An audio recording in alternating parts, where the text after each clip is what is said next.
어린 시절부터 당연하게 생각했습니다. 행복해야 한다고 말이죠. 어느 순간부터는 행복이 선택이 아닌 필수처럼 느껴졌습니다. 행복하지 않으면 안 될 것처럼 말이죠. 그런데요, 행복하다는 건 뭘까요? 저는 행복이란 뭐라고 생각해요? 이거 어려운데? 좀 어려운 질문인 것 같은데 행복이란 무엇인지, 어떻게 행복할 수 있는지 쉽지 않은 질문에 답을 찾아가 보려 합니다. 행복의 공식을 찾아서요.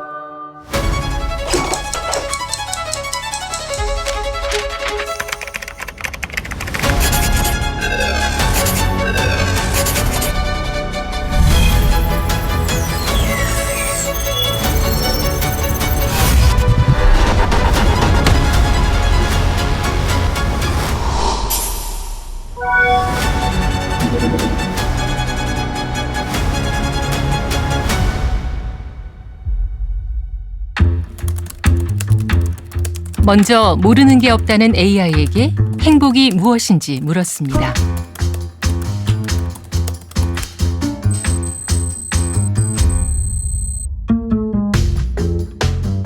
어째 영 와닿지가 않습니다.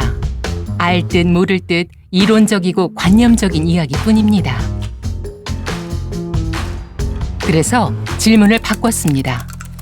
가장 행복한 하루를 계획해보라고 말이죠.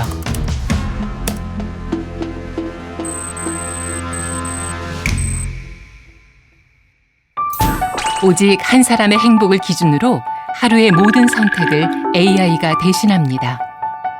사소한 고민부터 골치 아픈 고민까지 합리적이고 이성적인 AI에게 맡기는 거죠.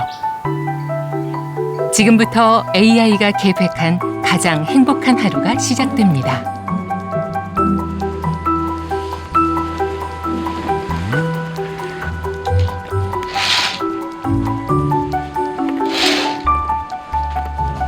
안녕하세요. 저는 96년생 서대문구 주민 박수정입니다.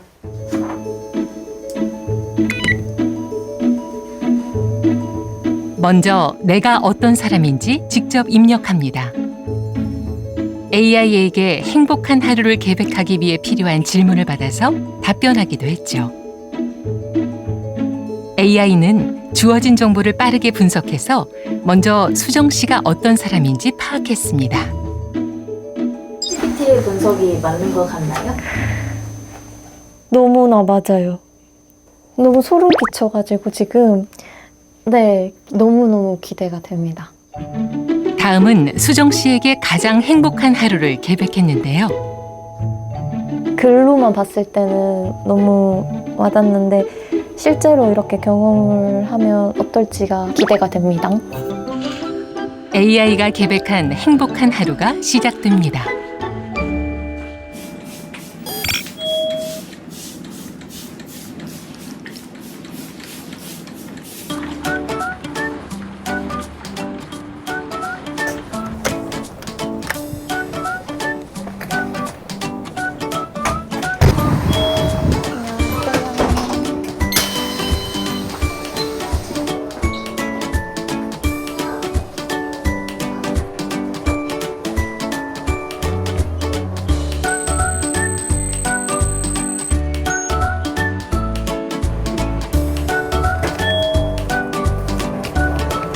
책 재밌으세요? 네, 지금까지는 재밌게 읽고 있어요.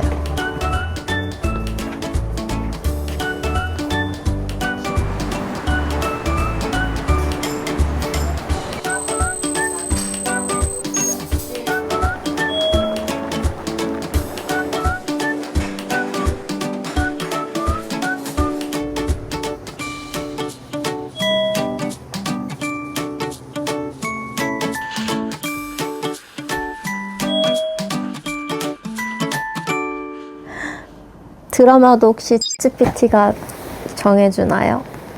네, 혹시 드라마 보기 싫으신가요? 아, 그건 아닌데 솔직히 서점 갔다 와서 좀 피곤해서 바로 자고 싶긴 해요.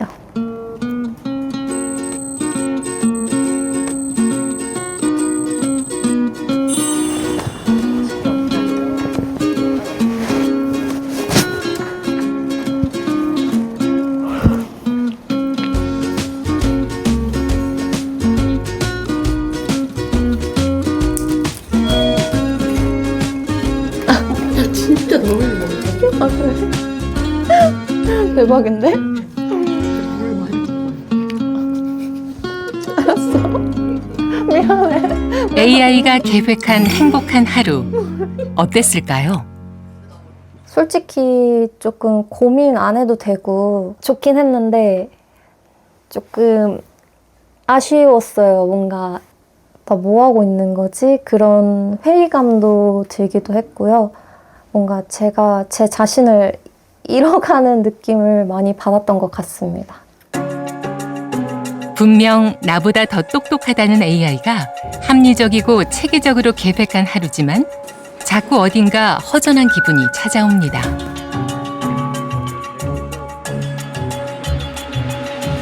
사실 최근 연구들을 보게 되면 생성 AI, 챗GPT를 사용을 많이 하면 많이 할수록 우리가 뇌를 덜 쓰게 된다라는 것을 시사하는 연구들이 나오고 있어요. 실제로 챗GPT를 사용했을 때, 구글 검색 머신을 사용했을 때, 그리고 내 뇌만 사용했을 때, 세 그룹을 비교했을 때 뇌 안에서 일어나는 활성화도가 가장 낮아져 있던 그룹이 AI를 이용해서 에세이를 썼던 그룹이었거든요. 그래서 실제로 우리가 GPT에게 많은 것들을 의존하기 시작하면 고민을 하거나 내 뇌 안에서 스스로 판단하거나 하는 그러한 일들을 우리가 점점 적게 하려는 경향성이 보이는 것 같습니다. 실제로 우리는 똑똑한 AI를 사용하면서 게을러진 느낌을 받기도 합니다. 무서운 사실은 AI를 이용하면서 결정 능력이 감소했다는 사람들의 응답입니다. AI가 똑똑해지는 만큼 우린 점점 뇌를 덜 쓰게 되는 건지도 모르죠. 사실 이미 답이 나와 있고 이미 문제집을 찾아보면 되고 뭐 데이터와 히스토리가 다 있는 모든 정보는 인간보다 AI가 학습을 더 잘합니다. 그러니까 인간이 자신의 능력을 활용할 수 있는 영역은 답이 없는 문제, 가보지 않은 길 이런 것을 도전하는 것이라고 볼 수가 있는데요. 1 더하기 1이라는 질문에 2라는 대답을 했을 때에는 괜찮았습니다. 정답이 있으니까요. 그런데 AI는 행복한 하루 계획 같은 질문에는 만족스러운 답을 하지 못합니다. 정답이 없거든요. 그런데 우리는 가끔 AI에게 정답이 없는 질문을 하기도 합니다. 제가 쌍꺼풀 수술을 해도 될까? 이거 한번 물어본 적이 있었어요. 내가 지금 아르바이트 뭐 했으면 좋겠는지 한번 물어본 적이 있어요. 네, 메뉴 추천 많이 물어봅니다. 선생님 왜 그러셨을까? 심리를 물어본 적이 있지. 우리의 인생에는 1 더하기 1이라는 질문보다 정답이 없는 고민들이 더 많습니다. 하지만 정답이 없는 문제도 있을 수 있고 잘못되기만 한 선택이란 없다는 당연한 이야기를 우리는 쉽게 받아들이지 못합니다. 정답이 없는 질문이라는 걸 알면서도 정답을 찾기 위해 살아가죠. 어른이 되기 전까지 정답이 있는 세상에서 살아왔기 때문일까요? 정답이 없는 질문을 고민해 본 기억은 많지 않습니다. 학교에서 매일 머리 아프게 고민했던 질문은 모두 정답이 있는 문제였거든요. 오늘은 정답이 없는 질문을 찾아 오랜 시간을 거슬러 올라가 보려 합니다. 단순히 외워서 찾을 수 있는 정답이 아닌 답이 없는 문제에 대한 고민으로 가득했던 조선의 서원입니다. 인격 수양을 위해 답이 없는 질문을 밤새 고민하던 교육기관 서원. 서원을 찾은 아이들은 처음으로 배운 적도 없고 정답도 없는 질문을 고민해 보려 합니다.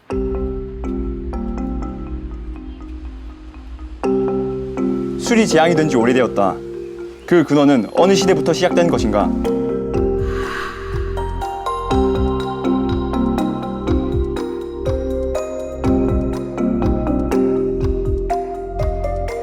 그래서 이를 구제하고자 하니 그 방법은 무엇인가?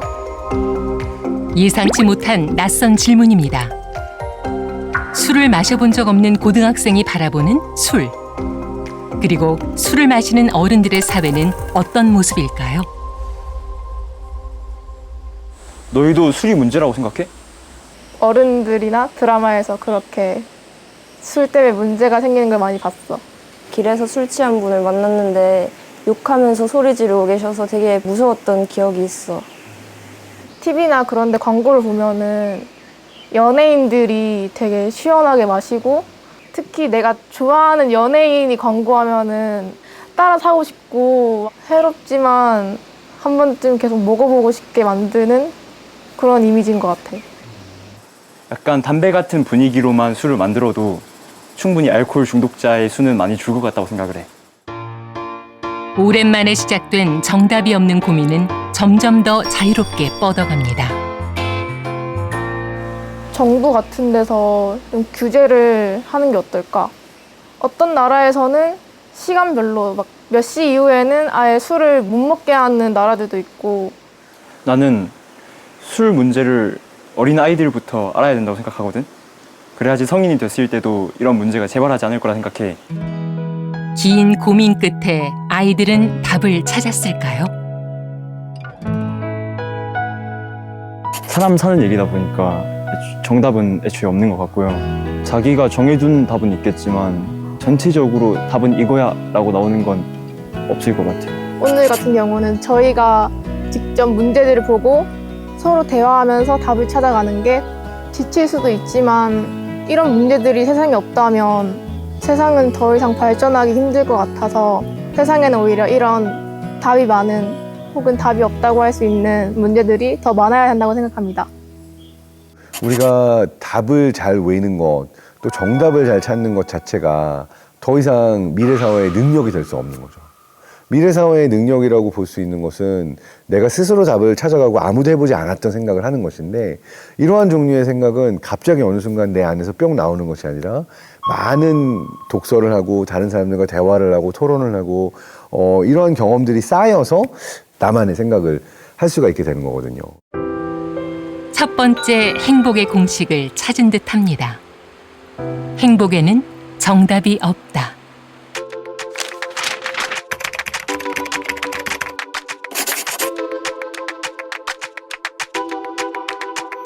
고대 그리스의 철학자 소크라테스의 너 자신을 알라는 유명한 말은 삶의 목적이자 행복으로 가는 길을 뜻하기도 합니다. 그런데 나를 아는 것과 행복은 어떤 관련이 있을까요? 고등학생 약 160명을 대상으로 삶의 안녕도와 자기개념 명확성 검사를 시행했습니다. 과연 어떤 결과가 나왔을까요?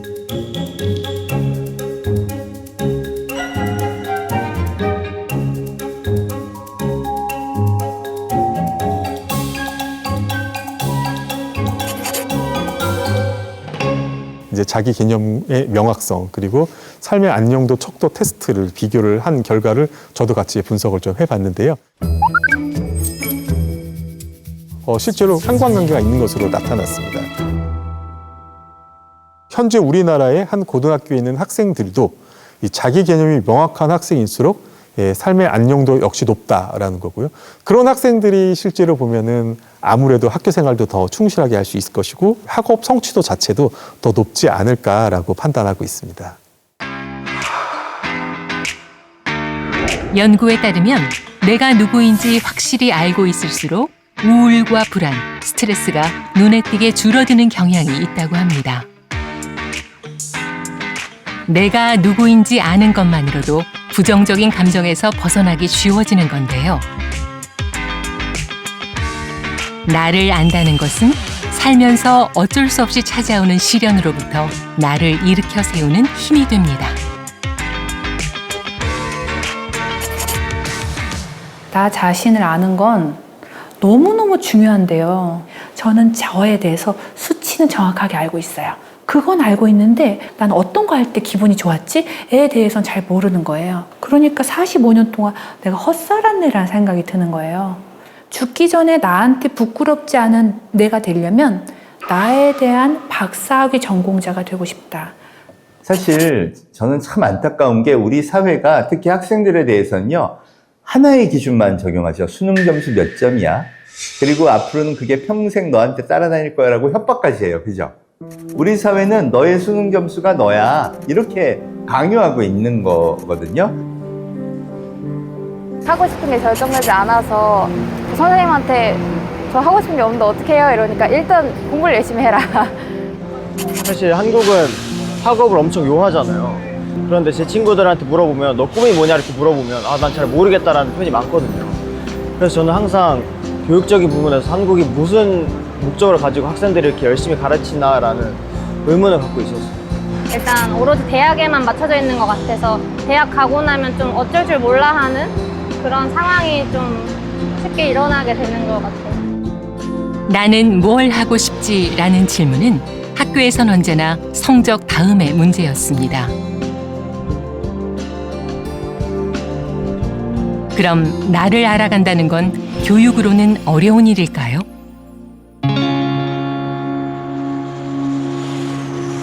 내가 진짜 원하는 게 무엇인지 끊임없이 묻는 교육을 찾아 덴마크로 떠났습니다.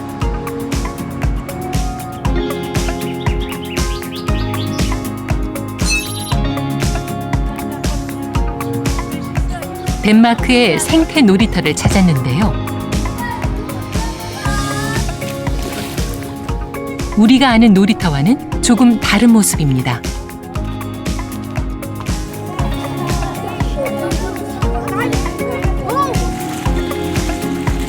The Nature Playground is part of Copenhagen's 27-man playgrounds, which has an over 80-year interesting story. The Nature Playground itself is about 25 years old. And one of the girls suddenly asked, well, you can play anything when there's nothing but nature. Because everything here is not designed to a detail, where everything is designed to tell children to play in this and that way. Children, they play on their own. 생태 놀이터에서 제일 먼저 해야 하는 고민이 있습니다. 바로 뭘 하고 놀지라는 질문입니다. Hvad kan du bedst lide ved, at der er træer og sten og buske? Det er et svært spørgsmål. Ja, fordi der er nogen, der faktisk bygger ting ud af det, som den der bane og alt muligt. He likes that they incorporate the nature with the playground. That they build stuff in wood and make this place in the middle of nature. Yeah. 덴마크의 생태 놀이터에서 발견한 철학은 교육기관인 유치원에서도 이어지는데요. 덴마크 전역에 약 500개 이상 자리하고 있는 생태 유치원을 찾았습니다. 이곳에서도 아이들은 공부 대신 자연 속에서 스스로를 탐색합니다.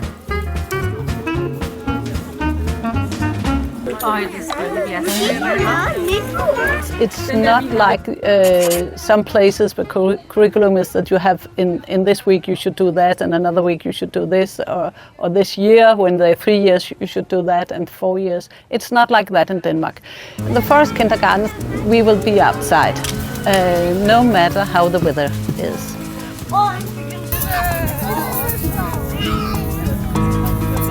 Hvad lavede I ellers? Har I sunget og spillet i dag?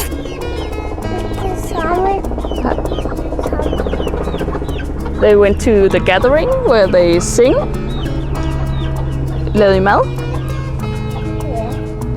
Yeah. They made pasta and sauce over the fire. Smagte det godt? Yeah, it tasted good.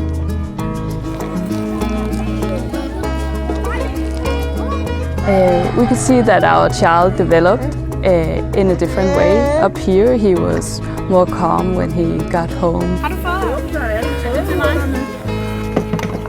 but I think also emotional. It's good for them when you're outside. I mean, science shows that outdoor life can give you a better emotions. You can better feelings. You can feel more quietness.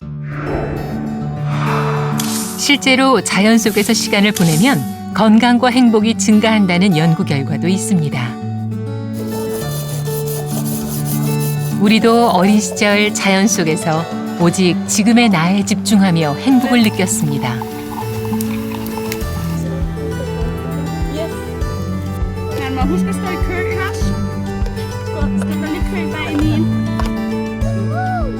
두 번째 행복의 공식은 자연 속에서 나를 느낄 때 비로소 행복에 가까워진다는 것입니다.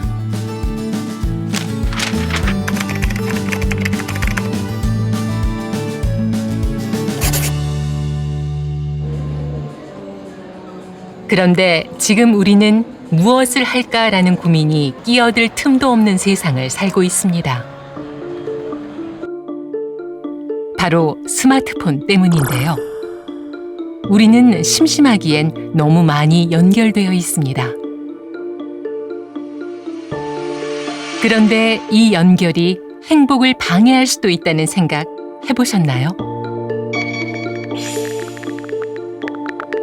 SNS를 통해서 나보다 경제적으로 부유한 사람들을 쉽게 볼 수 있습니다. 온라인에서 말하는 기준을 평균이라 믿으며 나의 가치를 깎아내리죠.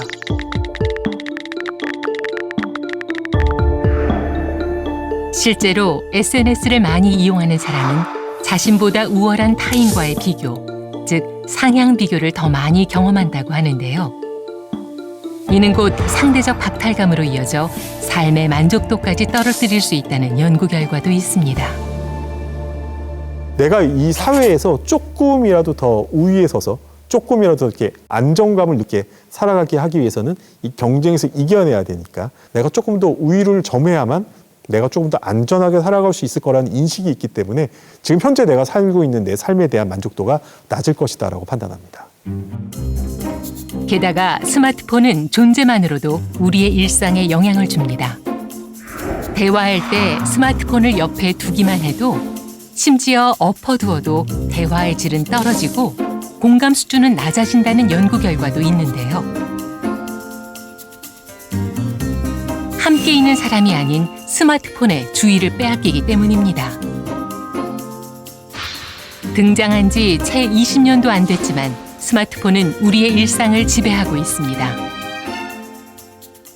스마트폰 이용이 강제로 제한되는 경우는 없기 때문입니다. 스마트폰이 없는 일상, 상상할 수 있을까요?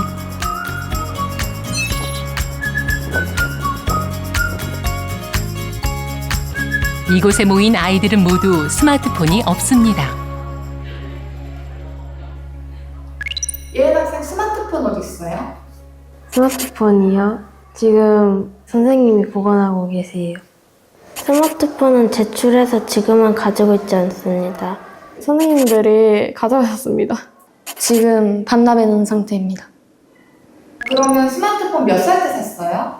처음 제 명의로 된 폰을 받은 거는 10살 때입니다. 4학년 때부터 7살 때, 8살 때 처음 받았습니다. 빠르면 7살, 늦으면 11살에 처음으로 스마트폰을 갖게 되는 아이들. 2025년에 발표된 한 조사에 따르면 한국에서 처음 스마트폰을 갖는 나이는 평균 9.4세로 나타났습니다. 4명 중 3명은 하루 평균 2시간 이상 스마트폰을 사용하고 있고 4시간 이상 사용하는 경우도 25% 이상이었습니다. 평일에는 이제 5시간, 6시간 정도 하는 것 같고요. 주말에는 아마 한 10시간 아니면 12시간 그 정도 하는 것 같아요. 평일에는 4시간씩 썼고 주말에는 많으면 6시간까지 썼던 것 같습니다. 계속 약간 미뤘거나 이런 경험이 있을까요? 뭐 숙제 이런 거 해야 되는데 그냥 핸드폰 때문에 귀찮아 하면서 안 한 것 같아요. 핸드폰을 많이 하다 보니까 가족들이랑 싸움이 너무 많이 일어나서 부모님 심부름 때문에 어딜 가야 하는데 핸드폰 때문에 많이 미뤘어요. 여러 가지 재료들이 있으면 그 재료를 우리가 우물로 숨겨놨어. 스마트폰 때문에 불편했던 일상은 이곳에서 어떻게 달라질까요?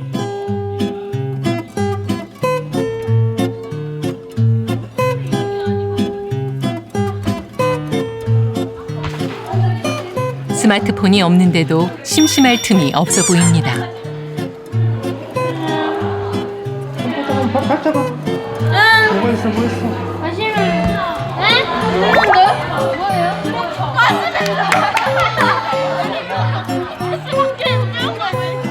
초콜릿 하나, 크래커 하나, 바나나, 마시멜로. 이거 너 먹을 거야? 너 먹을 거야? 너 먹을 거야?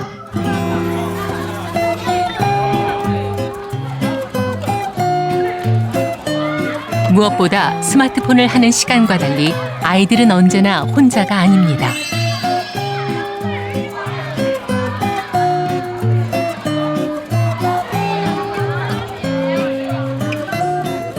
오늘의 하이라이트는 친구와 함께해야만 완성할 수 있는 텐트치기입니다. 이거 하나. 이거 올려.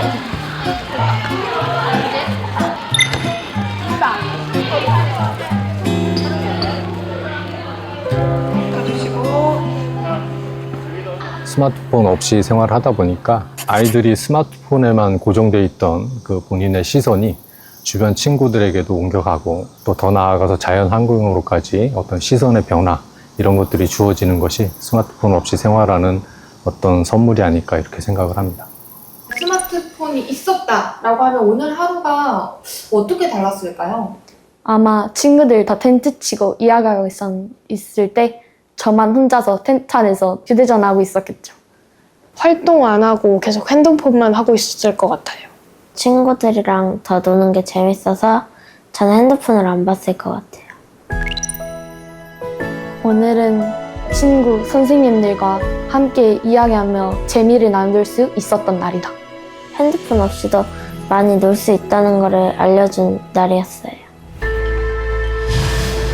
청소년의 스마트폰 사용 습관에 대한 우려는 세계적인 문제인데요.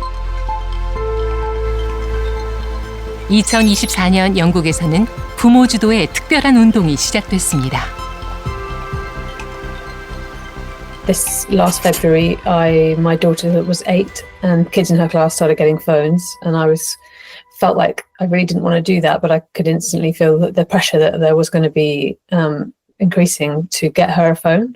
So me and a friend, we started a WhatsApp group together to see if we could delay, encourage each other to delay. And then I posted about it on social media and that WhatsApp group went viral and thousands of people joined it overnight. And then over the next 2 weeks, they sprung up, Smartphone for Childhood WhatsApp groups sprung up in every county in Britain.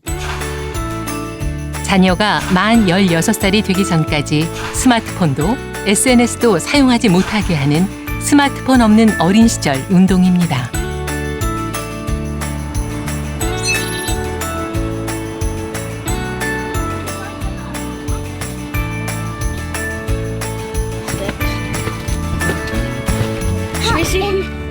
So, they get it when they were 10 or if they started walking to school on their own. And when Harry turned sort of 11, so when he was in his last year of primary school, the pressure to have a smartphone kind of increased. Any parent knows that it's the quickest way to keep your kid quiet.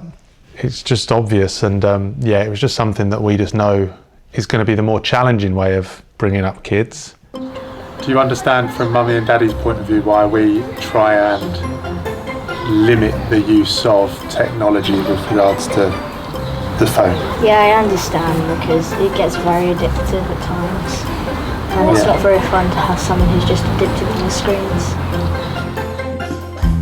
스마트폰 없는 11살 해리의 일상은 친구들과 조금 다릅니다. I was at a party a couple of weeks ago and a lot of them were just sitting down when they weren't in the party, just on their phones, and it was a bit annoying. And no, definitely not. I think they could have a dumb phone where they can contact their parents and their friends. Sometimes I do feel a bit bored, but I do know there's a lot of other things that we can do, and I just need to find it. 스마트폰이 없는 아이들의 시간은 무엇으로 채워질까요? Hi, I'm Jake. I'm 14 years old. Yeah, so right now I am the only one in my year group without a smartphone. 마당에 있는 연못은 놀랍게도 제이크의 작품입니다. Been a year and a half ago now, but I built it. Started with just like the plastic basin that is the pond now. Sometimes in spring you get the tadpoles, and yeah, I love it. Do you think that if you hadn't used the smartphone, do you think you would have? I probably would have never had the time because I would have been constantly on my phone, addicted to social media or whatever it is. How many of your friends have smartphones? Everyone in my year group has a smartphone. Like I'm the only one, but I don't know. It's okay. How do you feel alright about that? When I was doing a group project, they made a group chat and were talking about the group project on that. Obviously it was on WhatsApp. I don't have that, so I couldn't discuss the project with them. But then one of my friends who was also part of my team on the project, he'd basically be like a messenger. It was a bit annoying.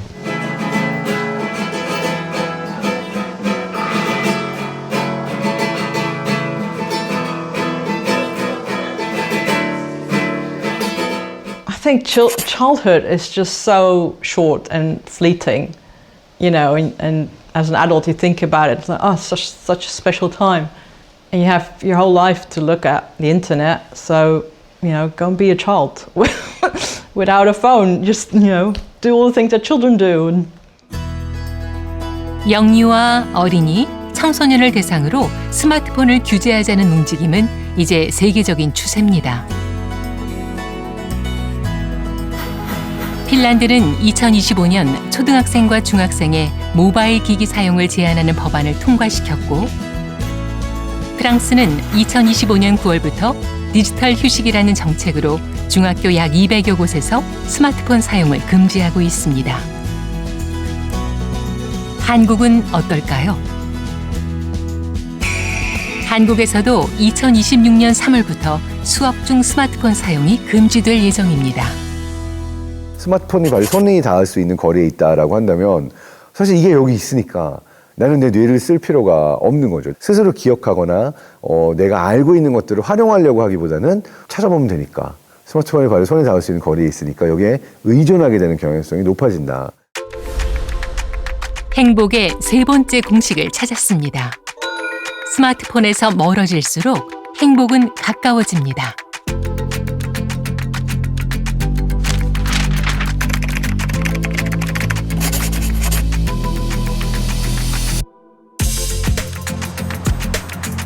기술이 모든 답을 내놓는 시대. 우리는 더 이상 스스로 고민할 필요가 없어 보입니다. 심지어 어떤 질문에도 빠르게 대답하는 AI가 등장한 지금, 우리는 무엇을 묻고 또 고민해야 할까요?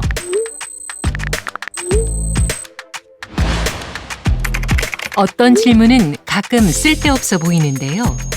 흔히 쓸데가 없다는 이야기를 듣는 인문학을 떠올려 보세요. 인문학, 쓸데가 있을까요?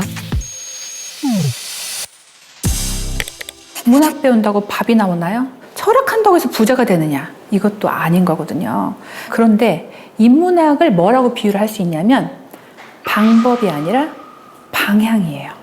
실질적으로 쌓아 올리진 않지만 이 모든 쌓아 올림이 나아가야 할 방향을 가리키는 게 인문학이거든요.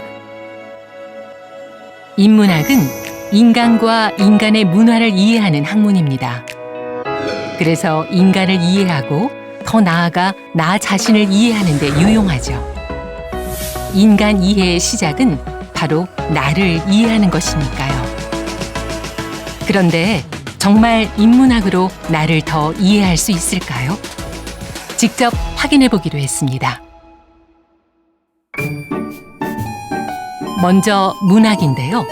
어렵지 않습니다. 기억도 나지 않을 만큼 오래전부터 우리는 문학을 만났거든요. 개미와 배짱이 기억하시나요? 개미와 배짱이 이야기를 생각을 하면은 지금 떠오르는 이미지나 낱말 같은 게 있으면 한번 말해줘 볼까요? 개미가 열심히 먹을 것을 옮기고 있는데 배짱이가 그 모습을 보고 비웃는 장면이 생각납니다. 배짱이가 뒷일을 생각하지 않고 쉬면서 행복해하는 장면이 생각합니다. 오늘의 질문은 이겁니다. 게으름이란 무엇일까? 4명의 아이들은 모두 배짱이를 게으르다고 생각합니다. 배운 그대로죠. 그런데 한 친구가 주말에 계속 놀고 쉬어요. 이 사람은 게으른 걸까? 게으르지 않은 걸까? 국민이 쉬라고 만든 거니까 쉬어도 되지 않아요. 아, 주말은 원래 쉬는 날이니까 게으른 건 아니다. 그러면은 이 사람은 해야 될 숙제도 있고 할 일도 있는데 축구를 아주 좋아해요. 그래서 일, 월, 화, 수, 목, 금, 토 계속 축구만 하는 사람이에요. 자, 이 사람은 게으른 걸까요? 게으르지 않은 걸까요? 네, 서아. 게으르지 않다고 생각해요. 자기 꿈이 그 축구 선수일 수 있으니까 축구라는 꿈을 향해서 나가는 거예요. 저는 게으르다고 생각해요. 네. 왜냐면은 그 축구만 하고 어떤 건 안 하니까. 놀랍게도 토론이 끝나자 두 아이의 생각이 달라졌습니다. 배짱이는 게으르지 않다고 생각합니다. 왜냐하면 배짱이는 미래를 생각하지 못한 것뿐이고 여름에 노는 게 아닌 자신의 취미를 했으며 개미의 말을 듣지 않은 건 게으른 것과 다른 것이기 때문입니다. 배짱이는 게으르지 않다고 생각합니다. 왜냐하면 첫째, 자신이 잘하는 것을 열심히 했고 둘째, 배짱이는 미래를 위해 연주했기 때문입니다. 배짱이는 게으르다고 정답처럼 주어졌던 생각이 조금 바뀌었습니다. 그러니까 어린 시절에 읽은 동화책은 되게 오랫동안 기억에 남아요. 그래서 그때 읽으면서 나는 이런 선택을 하면 안 되겠다. 이런 선택을 하면 이렇게 되는구나를 배우기도 하고 다양한 감정, 관계 이런 것들을 배운다라는 거예요. 미래를 위해 지금 열심히 살아야 한다고 생각한다면, 그리고 이해할 수 없는 누군가를 끝내 받아주려고 한다면 그건 사실 기억도 나지 않는 어린 시절 책에서 배운 걸지도 모릅니다.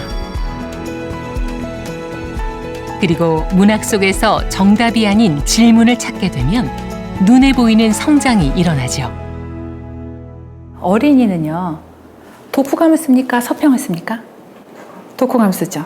독후감은 성장의 글쓰기거든요. 어떤 책을 읽기 전과 읽은 다음에 나의 생각과 행동이 바뀌었어요를 알려주는, 그걸 적는 게 독후감이에요. 다시 말해서 어렸을 때는 성장의 탐색으로서 책 읽기가 필요해요. 다음은 특별한 역사 수업입니다. 서로 다른 세대가 한자리에 모였는데요.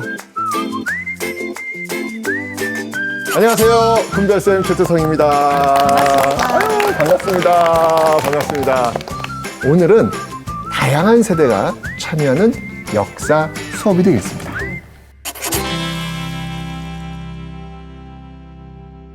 정말 다양한 세대의 그 이야기가 나올 텐데요. 남의 이야기네 이렇게 관심 없이 듣지 마시고요. 내 옆에 앉아있는 저 사람의 저 시대의 이야기구나 라고 들어주시면 오늘의 역사 수업이 더 재미있고 의미 있게 남게 될 것입니다. 1954년 나오셨던 국민학교. 이 국민학교의 의무교육이 시작이 됩니다. 다르게 법적으로도 남자, 여자 모두 교육을 받을 수 있습니다. 분명히. 근데 이때까지는 여전히요. 여성의 고등학교, 대학교 진학률 매우 낮습니다.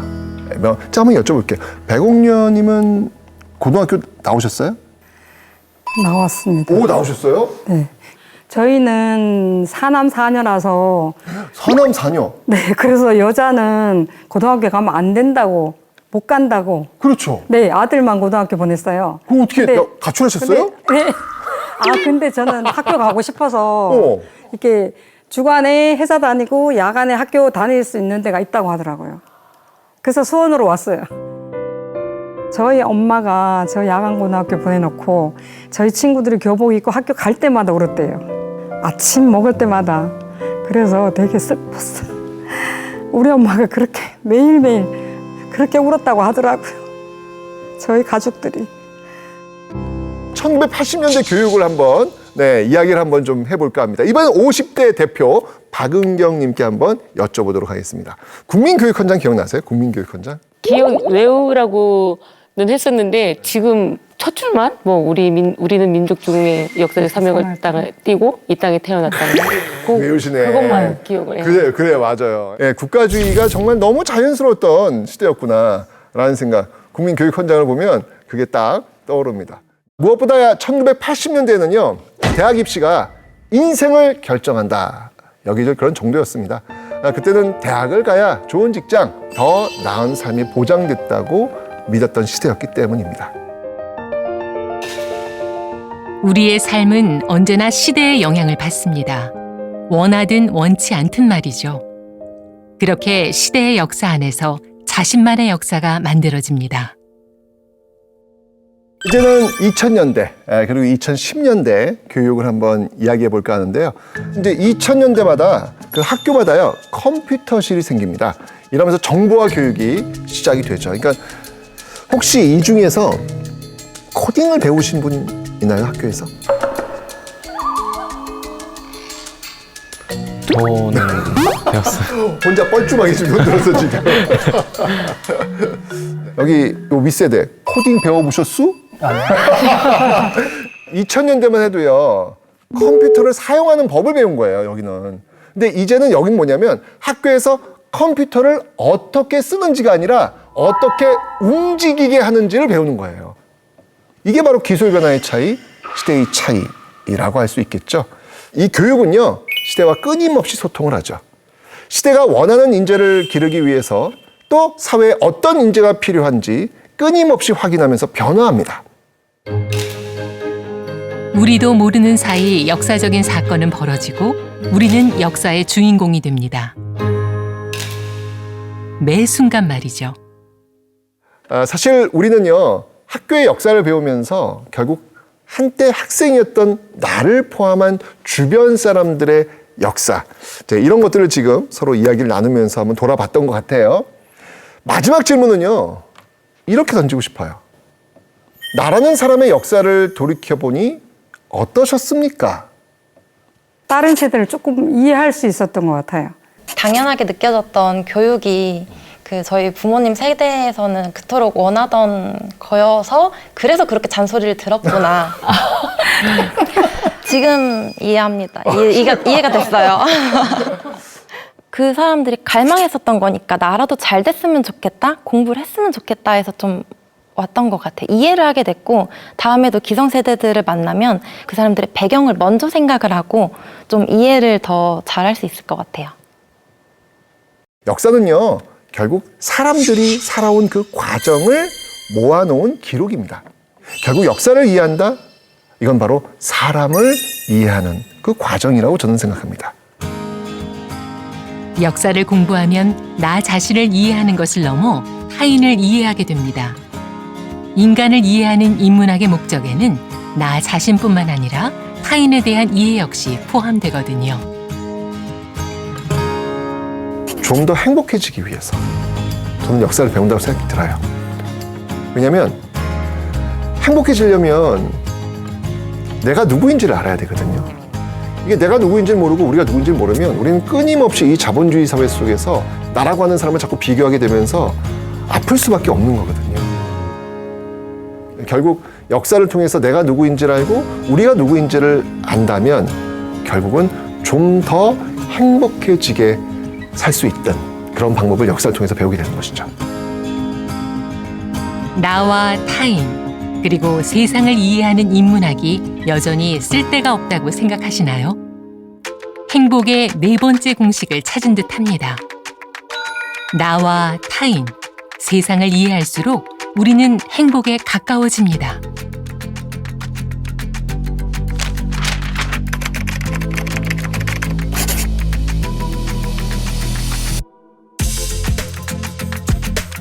행복해지는 방법을 찾아 떠난 긴 이야기의 끝을 앞두고 있는데요.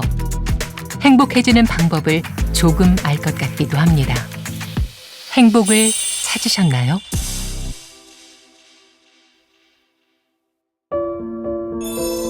여전히 행복하냐는 질문은 참 어렵습니다.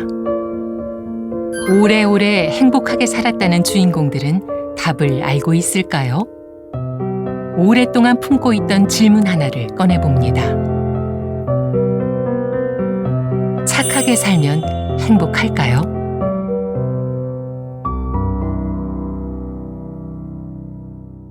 진정한 행복에 도달하기 위해서는 어떤 삶을 살아야 되고 착함이라는 게 꼭 필수적일까?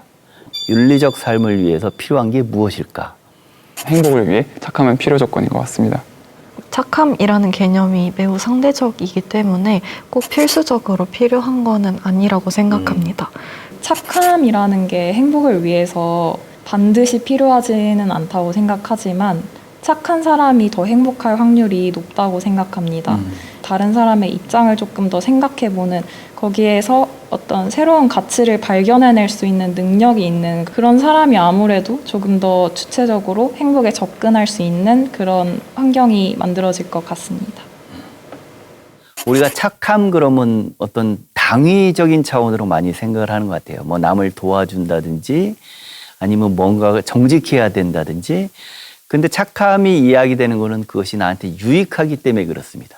착함이라는 것에는 이미 행복이라는 것이 어느 정도 내포가 되어 있는 거죠. 착해져야지 행복한다가 아니라 착함이라는 것 자체가 하루하루의 나의 그 본질의 성실한 것이기 때문에 결국은 그건 행복할 수밖에 없는 거죠.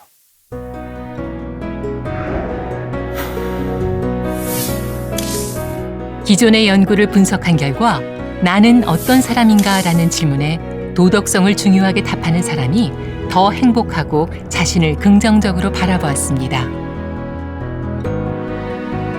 마지막 행복의 공식을 찾은 것 같습니다. 도덕적인 삶이 곧 행복한 삶이다.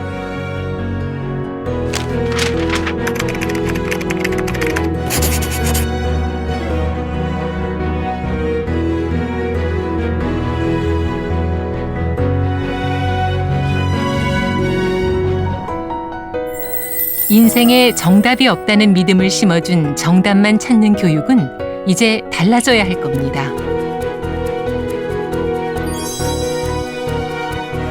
대신 교육의 목적이 자신을 조금 더 이해하고 행복해지는 길을 찾는 것이 된다면 우리는 평생 배워야 할 것입니다.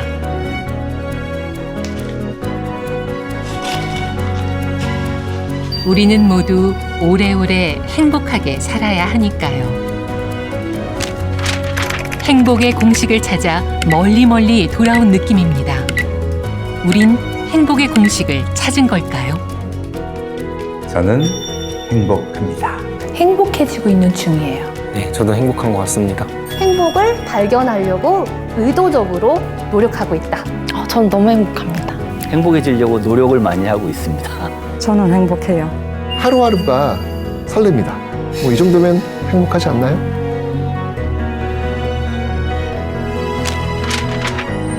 당신만의 행복의 공식은 무엇인가요?